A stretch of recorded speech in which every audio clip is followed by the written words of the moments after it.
sales is the most lucrative skill in the world, period. The problem is most sales advice out there today is outdated, cheesy, and can even keep you from getting the deals that can make all the difference in your career. This is the No BS Sales School, a podcast for entrepreneurs and salespeople who want to master the skill of selling without all the BS.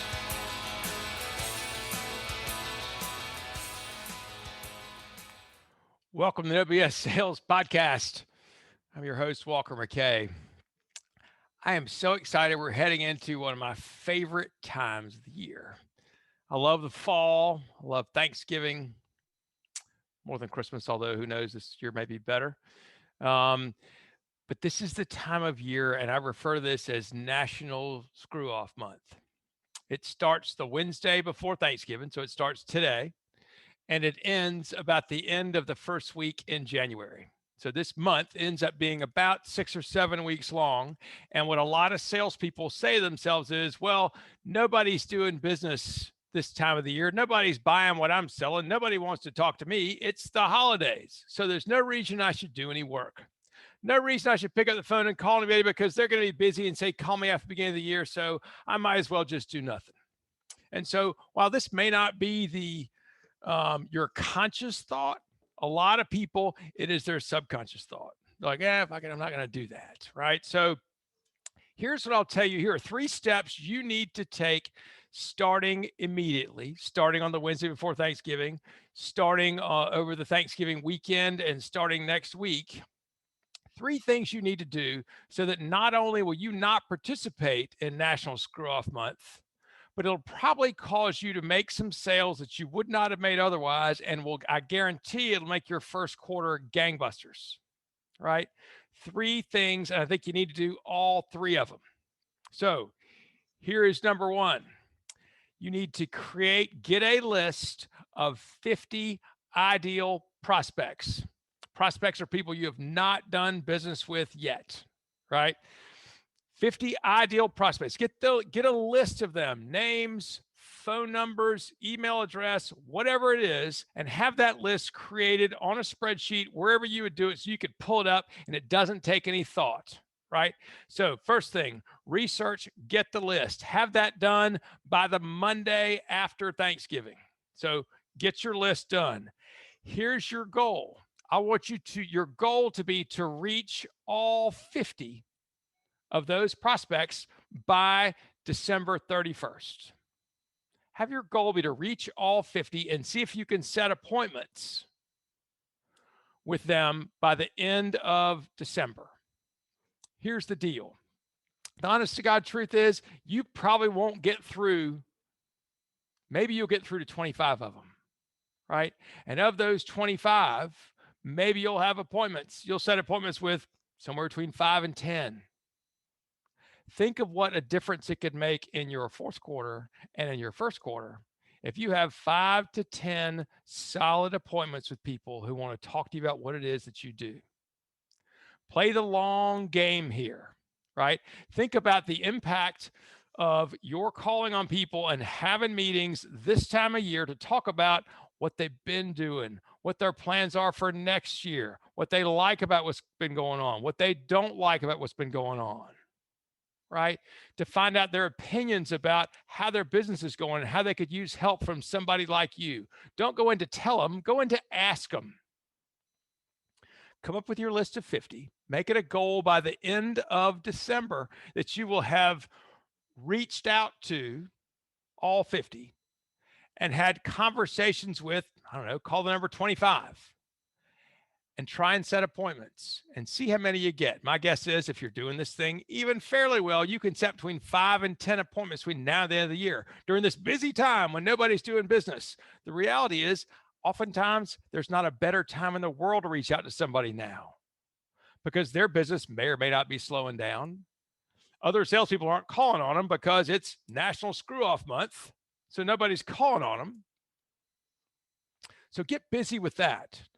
Create your behavior around how do I get in touch with these folks? There's several ways you can do that. You can pick up the phone and call them. I highly recommend this. This is a great way to create action short term. Pick up the phone and call people.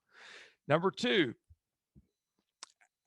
Go to your existing customers. Take your list of these people to your existing customers and say, do you know anybody on here? Can you introduce me to any of them? Could you see if any one of these would be willing to take my phone call? What they may tell you is, oh, I know 5 of these. I'll be happy to. Get them to get you to 1 first. Don't fall for the, oh, I'll call 10 of these, because they won't. They don't have time. Ask your current customers for introductions to these folks. When you're making the calls to the people who you've gotten introduced to, here's what I want your words to be. John thought you and I should talk. It's okay, right? John thought you and I should talk. Say that to the person that you have not yet met, who you've been referred to by your existing customer. John, my customer, thought you and I should talk. Are you open to having a conversation with me? Here's what I want you to know. A lot of these people you get on the phone, a lot of people you have meetings with, they may not be the right fit for you now. Maybe they're an ideal prospect for you, but they may not be ready for what you have now. Maybe they don't need your service right now. Maybe they're perfectly happy the way they are. Maybe everything's going just fine. Maybe they don't have any money right now. But by going out and getting in front of them, making the phone calls, creating familiarity, right? Creating context and familiarity is what we're supposed to be doing during prospecting. That's a great thing you're doing right now. And if you're doing this well, you can get 5 to 10 meetings between now and the end of the year. Here's number 2 thing that I think you need to be doing to grow your business right now and to avoid National Screw-Off Month is to join a local association or nonprofit and get involved. Maybe it's a business association that you've been a part of for a long time, but you've never really been involved. Or you've gone to a meeting or 2 a year, but you never have asked, how can I do more? Or you've never really worked that group to see. Here's what I want you to think about. This, again, is a long-term play. This may not be something that brings you business immediately, but it's something you can start doing immediately. A lot of these associations they're not having Christmas parties anymore, but they're reaching out to their existing clientele. They're putting together things for people. Sometimes they have Zoom meetings, whatever. I know those things are horrible. But go and find out how you can get involved, right? And maybe how you can even get on the board. Find out what that takes. That's where you begin to meet people who are decision makers who can help you get things going. Your goal in joining the association is to help. How can you help them? Don't look at it as short-term, what can I get from this? But how can I help the association? Go with the idea of how can I give to make a difference? The third thing you should be doing to avoid National Screw-Off Month is work on your strategic alliances. Who are people out there in the marketplace that call on the same customers that you do? They're just not your competitors. Maybe they sell insurance. Maybe they're CPAs. Maybe they sell some other product or service to those guys, right? How can you find them? Because what can happen is when the 2 of you can get together and you say, look, I probably have some customers you need to know, and I'd be happy to introduce you. Would you be okay doing the same for me? If I'm okay doing this for you, will you do this for me, right? Go with the idea that you want to give to help this other person. If the other person you're talking to is not so forthcoming, you might say, hey, do you know somebody I need to be talking to? Or maybe you hand them your list of 50 and say, any of these you do business with, you might be open to introduce me to, right? You will go a lot farther by seeing how you can help other people, because what you'll find is those people, when 2 givers get together, right? Being a giver is a choice. Most people, if they don't make the choice, are naturally takers. Will be happy just to take whatever you give them and not offer anything in return. But if you make the choice to be a giver, I want you to assume that somebody else has to, and go find that person to whom you help, that they help you back. You can find them. If the first person you go to, you help them, they don't help you back, fine, move on to somebody else. Keep moving. This is an ongoing, lifetime, career-filled thing where you go out and find other people that you can help, with the idea that you help them, and at some point, some of them are going to help you back.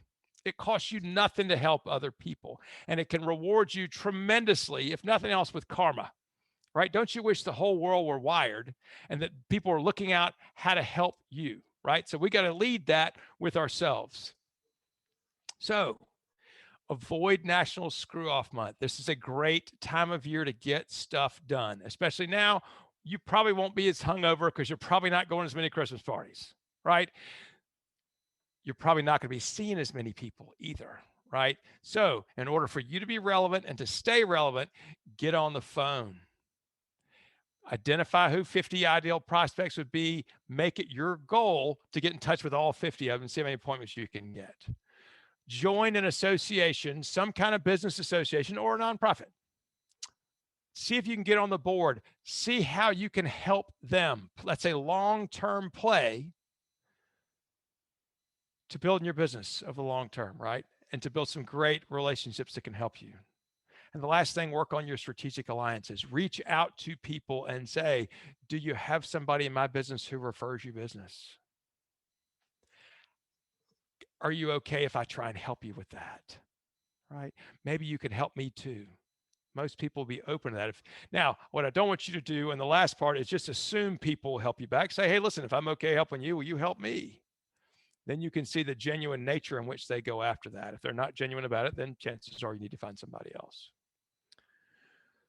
No BS Sales School, I appreciate you very much. One of the things I'm very thankful for is this is my 93rd or 94th episode. Been around for about 2 years. And I love this podcast. I love the responses I'm getting for you all. I love when you guys reach out and say, hey, thanks, I learned something. That's a big deal to me in my little nerdy life. I love it when y'all want to hear from you guys via email, walker@walkermckay.com. If you've got something and you say, dang it, I need to grow my business. And for whatever reason, it's not happening the way I want it to. You've got a company and you say, I need to build a better sales team, or I need to build a sales team, or you need a better sales job. Now, I'm not a headhunter, but I can help steer people in the right direction. If you're looking to hire salespeople, again, I meet people all the time that are looking for jobs. I'm happy to play matchmaker. Pick up the phone and call me. Send me an email. I want to hear from you guys. Thank you so much for listening. Share this with somebody that needs to hear it. Also, subscribe to my podcast. Rate and review it. That helps me tremendously when you say, hey, this episode sucked, or hey, this is great. You should listen to Walker. All that stuff matters in the rankings. It matters to me. And I want to be able to give you guys good stuff. So thank you so much. Happy Thanksgiving. And I look forward to talking to you soon.